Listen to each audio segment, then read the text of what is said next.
റഷ്യയും യുക്രൈനും തമ്മിലുള്ള യുദ്ധം അവസാനിപ്പിക്കാൻ ഡൊണാൾഡ് ട്രംപ് പഠിച്ച പണി 18 നോക്കുകയാണ്. ഒടുവിൽ 30 ദിവസത്തേക്കുള്ള വെടിനിർത്തൽ കരാറിൽ അവർ ഏർപ്പെട്ടിരിക്കുന്നുവെന്ന സുപ്രധാനമായിട്ടുള്ള റിപ്പോർട്ടാണ് നമുക്ക് ലഭിക്കുന്നത്.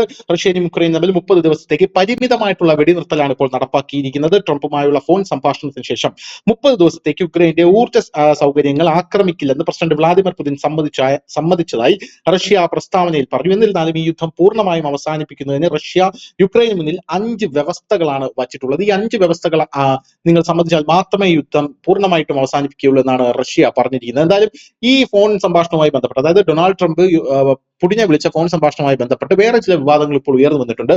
പുടിൻ ഡൊണാൾഡ് ട്രംപിനെ അപമാനിച്ചു എന്നുള്ളതാണ് വേറൊരു വിവാദം എന്ന് പറയുന്നത്. കാരണം ഫോൺ സന്ദേശത്തിനായി അല്ലെങ്കിൽ ഫോൺ സംഭാഷണത്തിനായി ഡൊണാൾഡ് ട്രംപിനെ പുടിൻ ഒരുപാട് നേരം വെയിറ്റ് ചെയ്യിപ്പിച്ചു എന്നുള്ളതാണ് ഇപ്പോൾ സമൂഹ മാധ്യമത്തിൽ കത്തിപ്പടഞ്ഞ മറ്റൊരു വിവാദം എന്ന് പറയുന്നത്. എന്തായാലും അതൊക്കെ അവിടെ നിൽക്കട്ടെ. എന്തായാലും 5 വ്യവസ്ഥകളാണ് ഇപ്പോൾ പുടിൻ റഷ്യ യുക്രൈന് മുന്നിൽ വച്ചിരിക്കുന്നത്. എന്തായാലും അമേരിക്കയും റഷ്യയും തമ്മിലുള്ള ചർച്ചകൾക്ക് ശേഷമാണ് ഈ നിബന്ധനകൾ അംഗീകരിച്ചതെന്ന് നമുക്ക് മനസ്സിലാക്കാൻ സാധിക്കുന്നു.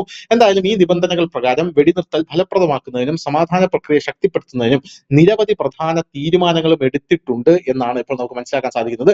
ഈ 5 ഉപാധികൾ മുന്നിലേക്ക് വെച്ചത് ട്രംപാണ്, റഷ്യയുടെ ആവശ്യപ്രകാരം എന്നാണ് ഇപ്പോൾ യുക്രൈൻ പറയുന്നത്. എന്തായാലും ഇത് റഷ്യയുടെ ആവശ്യമല്ല, മറിച്ച് ട്രംപിന്റെ ആവശ്യമാണ് എന്നാണ് അമേരിക്ക പറയുന്നത്. ഇതിലേക്ക് വ്യക്തത വരേണ്ടതുണ്ട്. 175 ബന്ദികളെ കൈമാറുമെന്നാണ് നമുക്ക് മനസ്സിലാക്കാൻ സാധിക്കുന്നത്. അതിലൊരു വ്യവസ്ഥ ഇതാണ്. രണ്ടാമതായി, കരിങ്കടലിൽ കപ്പലുകൾക്ക് നേരെ ആക്രമണം ഉണ്ടാകില്ല എന്നുള്ളതാണ് രണ്ടാമത്തെ വ്യവസ്ഥ. സ്ഥിരമായ വെടിനിർത്തലിനെ കുറിച്ചുള്ള ചർച്ചകൾ എപ്പോഴും ഉണ്ടായിരിക്കണം എന്നുള്ളതാണ് മൂന്നാമത്തെ വ്യവസ്ഥ. ഊർജ്ജ കരാറുകളിൽ പ്രവർത്തിക്കണം എന്നുള്ളതാണ് അടുത്ത വ്യവസ്ഥ. സമാധാന കരാർ ലംഘിക്കില്ല എന്നതാണ് ഈ 5 വ്യവസ്ഥകൾ പ്രധാനമായും ഉള്ളത്.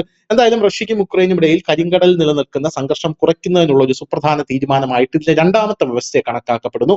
കരിങ്കടലിലെ വാണിജ്യ കപ്പലുകളെയോ മറ്റ് സമുദ്ര ആസ്തികളെയോ ആക്രമിക്കില്ലെന്ന് പുടിൻ സമ്മതിച്ചിട്ടുണ്ട്. ഈ തീരുമാനം കരിങ്കടലിലൂടെയുള്ള ആഗോള വ്യാപാരം സുരക്ഷിതമാക്കുമെന്നാണ് ഇപ്പോൾ വിലയിരുത്തപ്പെടുന്നത്. എന്തായാലും ഊർജ്ജ കരാറുകളിൽ പ്രവർത്തിക്കണമെന്നുള്ള നാലാമത്തെ വ്യവസ്ഥ, അത് യുദ്ധസമയത്ത് റഷ്യയും യുക്രൈനും പരസ്പരം പ്രധാന ഊർജ്ജ അടിസ്ഥാന സൗകര്യങ്ങളെ ആക്രമിക്കുന്ന ഒരു സാഹചര്യം ഉണ്ടായിരുന്നു. ഈ ഊർജ്ജ സൗകര്യങ്ങളെ ആക്രമിക്കുന്ന സാഹചര്യത്തിൽ പല രാജ്യങ്ങളും, അതായത് റഷ്യയും യുക്രൈനും മാത്രമല്ല, ഇവർ രണ്ടുപേരും അല്ലാതെ മറ്റു പല രാജ്യങ്ങൾ, അതായത് റഷ്യയിൽ നിന്ന് എണ്ണ പോകുന്ന പല രാജ്യങ്ങളുണ്ട്, യുക്രൈനിൽ നിന്നും എണ്ണയുടെ ഈ പൈപ്പ് പോകുന്ന പല രാജ്യങ്ങളിലേക്കും പോകുന്നുണ്ട്. അങ്ങനെയുള്ള പല രാജ്യങ്ങളും പട്ടിണിയിലാകുന്ന ഒരു സാഹചര്യം ഉണ്ടായിരുന്നു. അതുകൊണ്ട് അങ്ങനെ ആക്രമിക്കാനും പാടില്ല, ഇത് ശരിയായിട്ടുള്ള നടപടിയല്ല എന്നുള്ളത് കൊണ്ടാണ് ഇത്തരത്തിലുള്ള വ്യവസ്ഥകളൊക്കെ വച്ചിരിക്കുന്നത്. എന്തായാലും ഈ വ്യവസ്ഥകളെല്ലാം അംഗീകരിച്ചുകൊണ്ട് ഒരു പരിമിതമായിട്ടുള്ള വെടിനിർത്തൽ ഇപ്പോൾ അവിടെ ഉണ്ടായിരിക്കുന്നു എന്നാണ് നമുക്ക് അറിയാൻ സാധിക്കുന്നത്. News desk, news India Malayalam.